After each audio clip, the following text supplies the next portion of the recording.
Wait, మీకు కూడా ఇలా perfect chicken biryani recipe secret తెలుసుకోవాలని ఉందా? అయితే వీడియో ఎండ్ వరకు చూడండి, ఎక్కడ స్కిప్ చేయొద్దు. స్టెప్ బై స్టెప్ చాలా క్విక్గా చెప్పేస్తాను. చికెన్ జ్యూసీగా ఫ్లఫీ రైస్, అలాగే తింటుంటే మంచి ఫ్లేవర్ఫుల్గా అయితే ఉంటుంది. సో వీడియో ఎండ్ వరకు చూడండి. 1 pot రెసిపీ అని చెప్పొచ్చు, 30 minutesలో అయిపోతుంది. సో ముందుగా చికెన్ మ్యారినేషన్ కోసం చెప్తున్నా.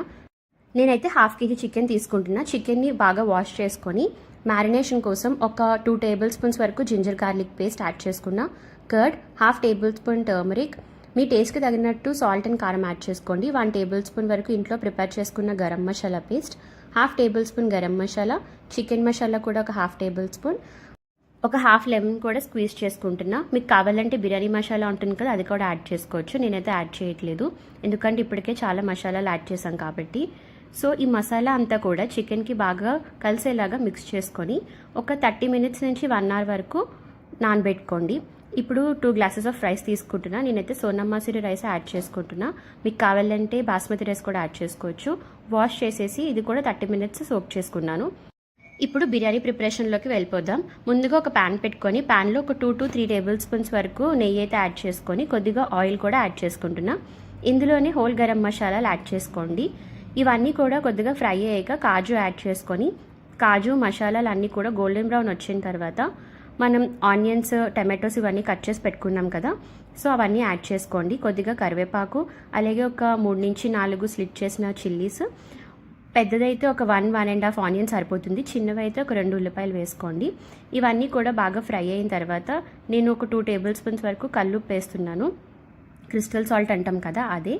మీరు కావాలి నార్మల్ సాల్ట్ కూడా యాడ్ చేసుకోవచ్చు, కానీ చూసుకొని వేసుకోండి, ఎందుకంటే ఆల్రెడీ మనం చికెన్లో మ్యారినేట్ చేసినప్పుడు సాల్ట్ యాడ్ చేసాం కాబట్టి. ఇందులోనే కొద్దిగా ఒక 1 tablespoon వరకు జింజర్ గార్లిక్ పేస్ట్ మళ్ళీ యాడ్ చేస్తున్నా. ఆనియన్స్ అనేవి బాగా ఫ్రై అయ్యాక ఒక టమాటో కూడా యాడ్ చేసుకోండి. ఇవన్నీ కూడా బాగా మగ్గిపోయిన తర్వాత చికెన్ని మ్యారినేట్ చేసి పక్కన పెట్టుకున్నాం కదా, ఆ చికెన్ అయితే యాడ్ చేసుకొని ఒక 80% కుక్ అయితే సరిపోతుంది. చూసారా, పీస్ అనేది ఇలాగా కుక్ అవ్వాలి, మరి ఓవర్ కుక్ అవ్వకూడదు. ఇందాక నానబెట్టుకున్నాం కదా రైస్, అది కూడా యాడ్ చేసుకొని మసాలా అంతా రైస్కి పట్టేలాగా, చికెన్ అంతా కూడా కలిసేలాగా కొంచెం కలుపుకోండి. లో ఫ్లేమ్లో పెట్టుకొని ఒక 1 minute కలుపుకుంటే సరిపోతుంది. బాస్మతి రైస్ అయితే ఎక్కువగా మిక్స్ చేయొద్దు, విరిగిపోతుంది కాబట్టి రైస్ అనేది. ఇందులోనే నేను వాటర్ కూడా యాడ్ చేసుకుంటున్నా. ఒక గ్లాస్కి 3 glasses ఆఫ్ వాటర్ అయితే వేస్తున్నాను, ఎందుకంటే రైస్ కొంచెం కుక్ అవ్వదు. నార్మల్ అయితే 2 glasses వాటర్ అయితే సరిపోతుంది.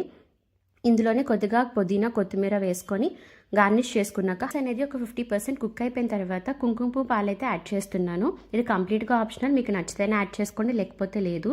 కానీ వేసిన తర్వాత బిర్యానీ అనేది ఇంకా మంచి టేస్టీగా అండ్ ఫ్లేవర్ఫుల్గా అయితే ఉంటుంది.